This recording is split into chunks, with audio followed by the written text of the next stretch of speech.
Hey, it's Matt, your average gamer, and this is the ultimate Bleed and Frost build. This is a Bleed and Frost build that was done. Part of this was on patch 1.07, and then the fight you're seeing here is on patch 1.08. So I'm going to go over some changes and stuff like that as well. Luckily for us, though, the jump attacks status effect make this build awesome, even in 1.08, which was updated this morning. Now, real quick, they did change one thing. The attack animation for dual wielding and status effects didn't change as far as the patch notes go. However, if you two-hand this, it now attacks faster, which makes it better to actually two-hand it for things like mob control, and it has a really cool faster animation now that they sped up, which is really neat. This is on Journey 9, by the way. I keep this character at 150, so everything has the maximum amount of HP that it can possibly have. We're past max scaling. That was like a journey or two ago.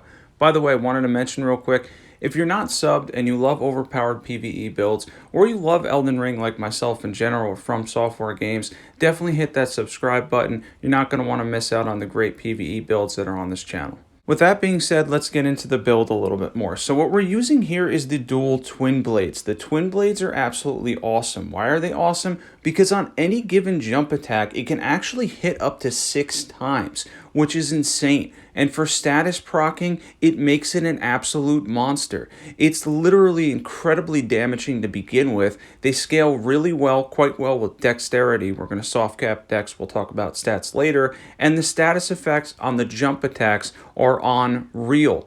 They're incredibly damaging, and the jump attacks, which can be repeatedly done, as mentioned before or just now, 6 times is a lot of hits on one jump attack. That is an insane amount of damage. Now here we're obviously using the dual Twinblades, but what about the Ash of War on each one? Well, one obviously has Seppuku on the main hand. On the off hand, we're using Chilling Mist. And why are we using Chilling Mist? We're using Chilling Mist because it will coat your Twinblade with additional frost for 40 seconds. So I'm on Xbox, but when you switch to the other hand, which in my case is Y and LB, you can proc that, and for 40 seconds, you'll have additional frost that is flat damage, or flat frost rather, that does not scale with intelligence. So your intelligence, so to speak, doesn't have to be very high to do this build, and we can still get a lot of frost buildup, making Chilling Mist our best option for our left hand.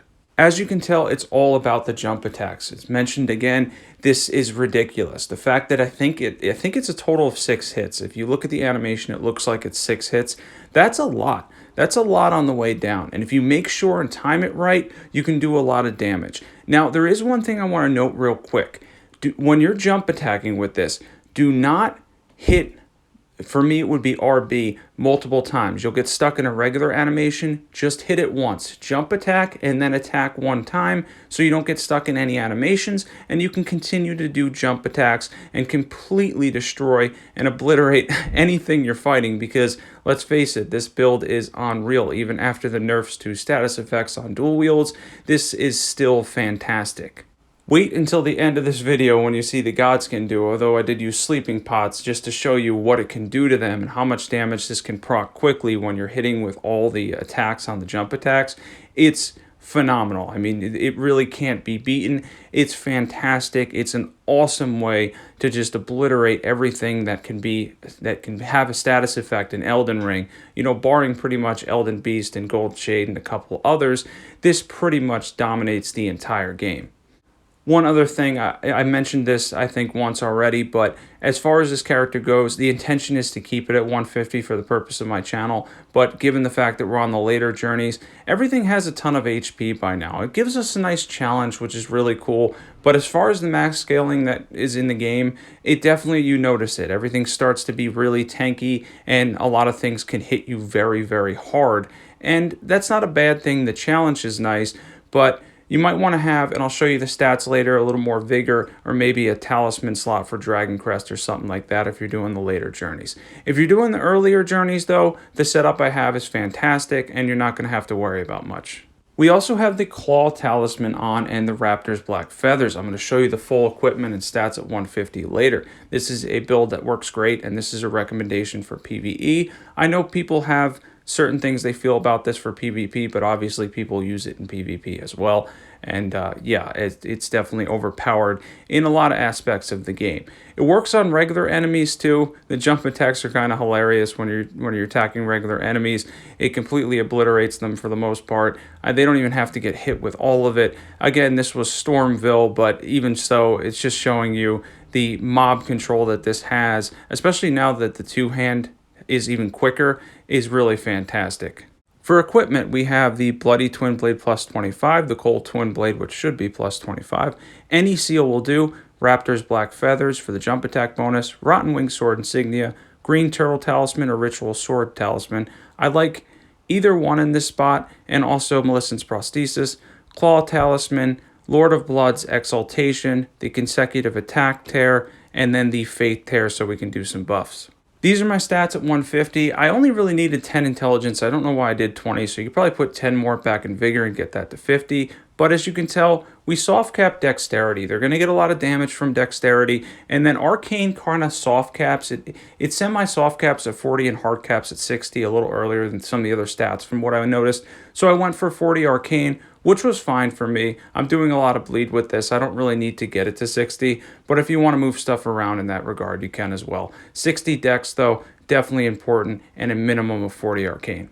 And now this is the buffing order. We're going to drink our flask to get us to 25 faith, because we got the faith there and there. Use Golden Vow, Blessings Boon, Flame Grant Me Strength. We're going to activate the left hand Cold Twinblade, and then we're going to go back and we're going to activate Seppuku on the other one, giving us both status effects in both hands, and then we're going to attack whatever we're fighting.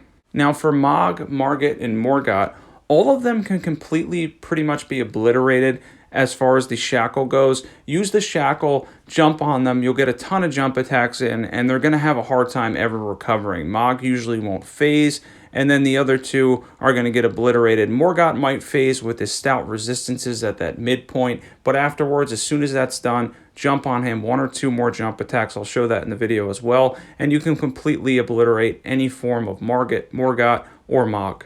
That is with the exception of the Mog that lives beneath the capital. That's resistant to literally everything, and I think it's just there for hilarious reasons. But yeah, that fight is kind of interesting to say the least. At least he only has the first moveset, though. We can be thankful for that. Now, as you can tell here, the horseback guys get absolutely obliterated by this. They tend to just get hit by all of it while you're doing jump attacks, I guess because they're larger. And the animation for them is almost perfect. They really don't stand a chance. If you're ever having difficulty with them, this is definitely the build to go. Also, I don't know if this has ever happened to anybody, but this happens to me all the time. I always forget to go back to Gatefront on subsequent playthroughs.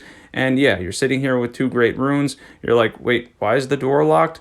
Well, the door is locked because I never went back to Gatefront and talked to Melina, and yeah, that's what I ended up having to do on this run because I was just running through stuff, and I guess never went to the round table hold.